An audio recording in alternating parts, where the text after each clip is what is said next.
Looking for a good way to get ranked in Google? Maybe you have a client that wants something more SEO related. Now, you've probably heard a little bit about the Skyscraper technique. A lot of the biggest names will promote it on their channels and on their blog posts. In fact, Skyscraper is how I create a lot of the content I do for my current retaining client. And it's also one of the techniques that I use when I'm working on Textbroker, providing that the client wants a lot of words. Well, I'm Michael with WriterSanctuary, and today I want to show you how to do the Skyscraper technique to write content.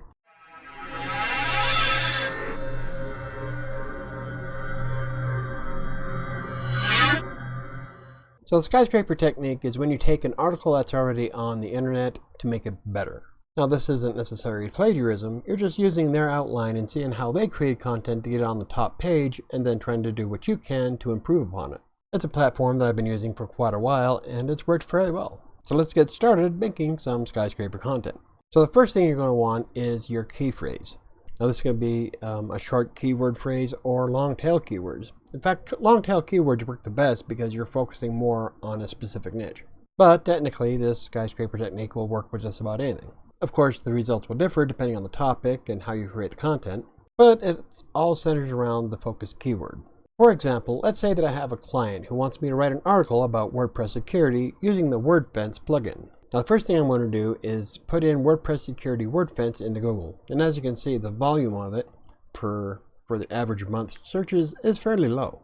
But by targeting WordPress security WordFence, I'm also targeting those people who are searching for general WordPress security or just WordFence. Now, I'm using the tool Keywords Everywhere. That's a Chrome extension, and it'll show me all of the volume information, the related keywords, and people also searched for all of these terms. It's kind of like having Google Adwords Planner directly built into your browser. But if you don't have Chrome or you can't install Keywords Everywhere for some reason or another, you can also get the same information by going to Google Adwords Planner or LSIGraph.com, and these are both free services, and I'll leave a link in the description down below. So what I'll do is I'll definitely take my WordPress security WordFence key phrase because, well, that's what the article is going to be about. Even though it has a low search volume, we're still going to work with it. So I would go to the post and I would make a note of that. So I would put WordPress security, if I can type WordFence. So what else can I pull for relative terms? Well, that's why I'm going to take a look over here and see that we have security, which I'm not writing about, so that wouldn't make any sense. WordFence versus security, I'm not writing a comparative article, don't need bulletproof. However, I am going to take note of the WordPress security tips because we could fit that into our article. So, WordPress security tips. Now I'm going to go back and see if I can grab any more. So I'll scroll up and check these words here. WordFence free, and I know the free version of WordFence is what I'm focusing on, so I'm going to go ahead and add that one. And I'm going to check to see if there's anything else that I can use, and nothing really jumps out at me that has a good search volume to it, so I think we're good for that. Now, the reason why I added these terms is so that I remember to add them to the article as I'm writing it, because I'll go ahead and start the article from up here. This is where I start. But I'll keep note of these three terms because I'm definitely going to want to put them in my article, especially this one here because that's going to be my focus. So let's go back and check to see what is the top article. So here's the WordFence actual plugin page. We don't want that. We don't need a review because we're not doing a review. We're doing a how to install. Next up is a listicle. We are not doing one of those. We're not comparing. We're not doing reviews. So let's see, we have the 5 best, which is another listicle, and then we how to protect your WordPress site using WordFence security. This is the one we're going to Skyscrape. So once we load up to the theme aisles page, we see this. Okay, so right now we're going to take note of how the article is structured. So we have our intro. He's got an about the plugin section. It gives you all the different tools there. Then we have the actual tutorial part. And it's complete with its steps. We'll scroll down, and then we're at a conclusion. So that's all he's got. So he's only got 3 major parts. It's the section about the plugin, the actual tutorial, and a conclusion. So I already know right offhand that I can make this better. So I'm going to go back to my post, and I'm going to make my own headers. But I don't want to copy what ThemeIsle did, so I will do something different. How about we start off with why is WordPress security important? So in that section, I'm going to highlight why it's important to improve your security on WordPress. Even though WordPress is a fairly stable system, there's a lot more that you can do to it to protect it. The next section, we're going to highlight why people should use WordFence. So I want to write in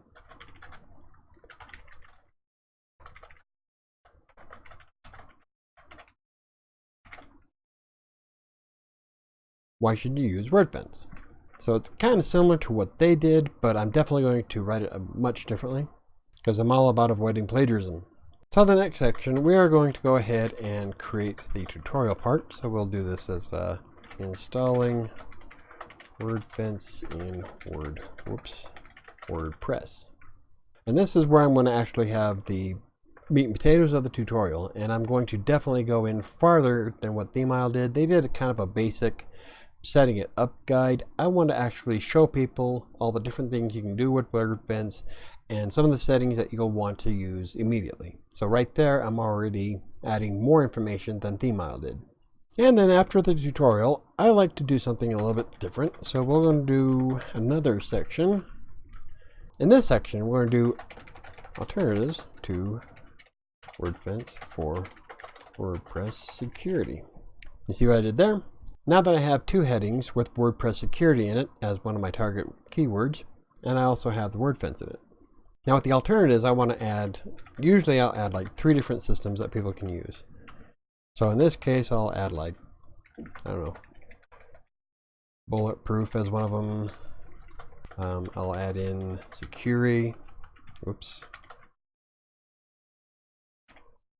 And then I'll do another one as All-in-One WP Security and Firewall. If I can type right. Now those 3 plugins I'll add at the end, and then I'll add another 1 or 2 paragraphs underneath each one to describe to people why those particular plugins are worth your time. It doesn't really go into a detailed tutorial about installing them, but I do highlight some of the capabilities of each plugin. So what else can we do to make this article better? I already know offhand because I grabbed the keywords from earlier.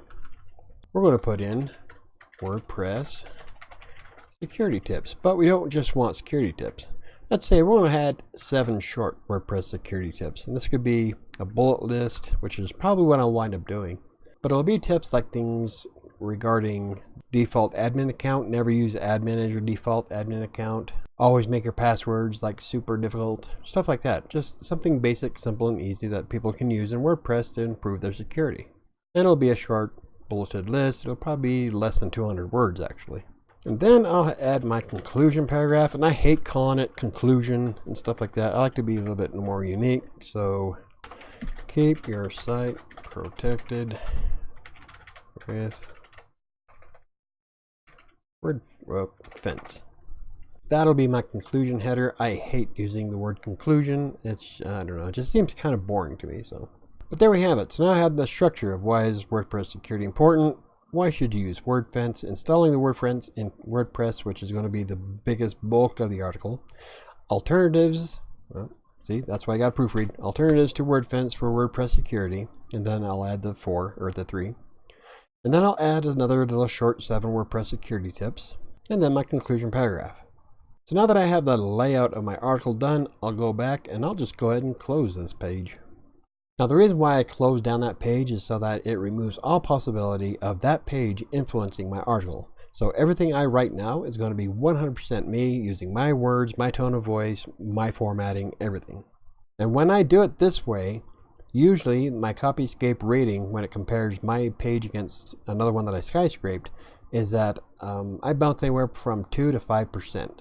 That's incredibly low considering the content.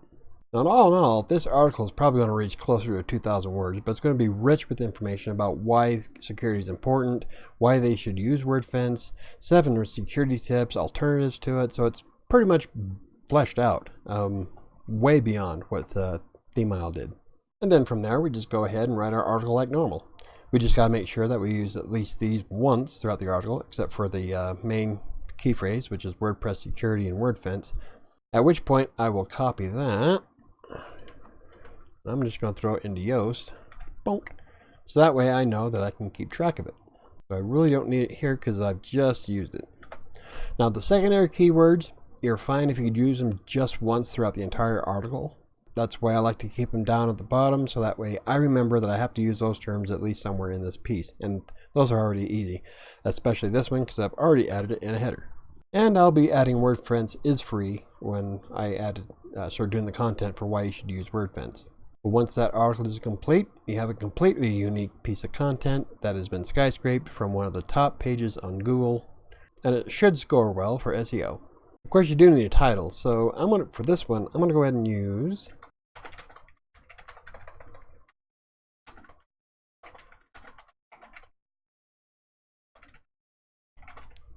How to Improve WordPress Security with WordFence. Simple, basic, but tells people exactly what they can expect from the article. And then if you are doing meta descriptions for a client, or if you're doing your own blog, you got to make sure that you use WordPress Security WordFence at least once in the description. But what if you're having a problem trying to find things to add to a piece of content to make it better? Well, that's when you can go back to Google. Now what you could do is scroll down when you put in your key phrase and see what other people are asking for. So what is the best security WordPress security plugin? Does WordPress have security issues? Do I need a WordPress security plugin? And how do I secure my WordPress site? All four of these questions are something you can add to the post that you're creating under their own little section.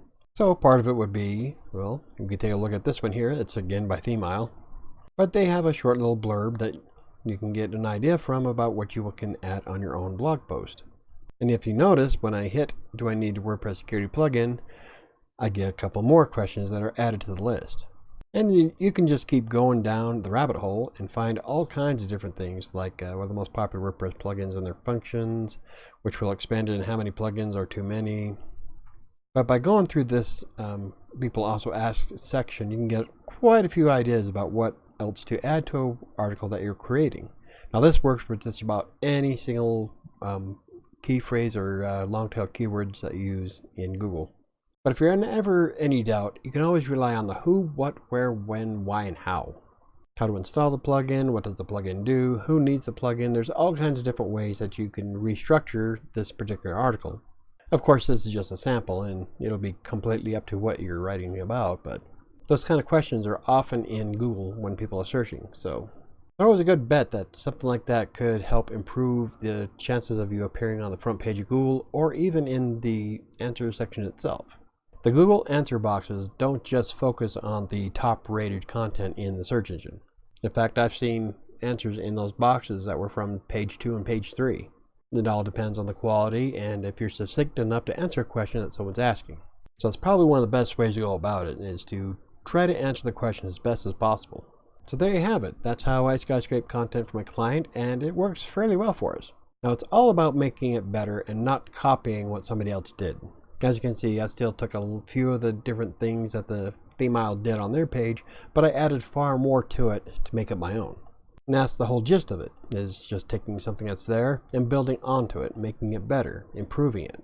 And like I said, by the time I was done writing this article, it was about twice the length of the Themile piece with far more information available.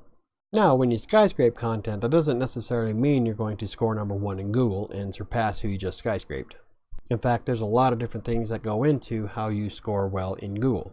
First of all, if you're doing this for a very unknown blog, then you're not probably going to do very well simply because Themile has far more traffic to it and it's already a domain authority. But if you're writing content for a client who is up there pretty close to Themile's level, you could probably surpass them pretty easy. It's all about the backlinks, engagement, how often people visit the site. There's so many different things that go into it. So just because you skyscrape somebody doesn't mean you're going to surpass them in Google. However, when you do skyscrape a content, even if you don't even appear close on the front page, it'll still improve your chances of driving traffic to your website. And once you get the hang of it, the skyscraping technique really doesn't take all that much to get into. It just adds maybe an extra 5 to 10 minutes, depending on what you're writing. And once you get in the habit of it, you can start cracking them out pretty quick. The hardest part, though, is going to be on you, and that's going to be creating the content itself. See, I can only show you how the skyscraper technique works. It's up to you to work it. Anyway, if you find the video informative, hit the like button. If you want to learn more about freelance writing, Textbroker, WordPress, Wattpad, or anything else that I cover, hit the subscribe button and don't forget to hit the notification bell. But that's going to do it for me today. I'll see you tomorrow.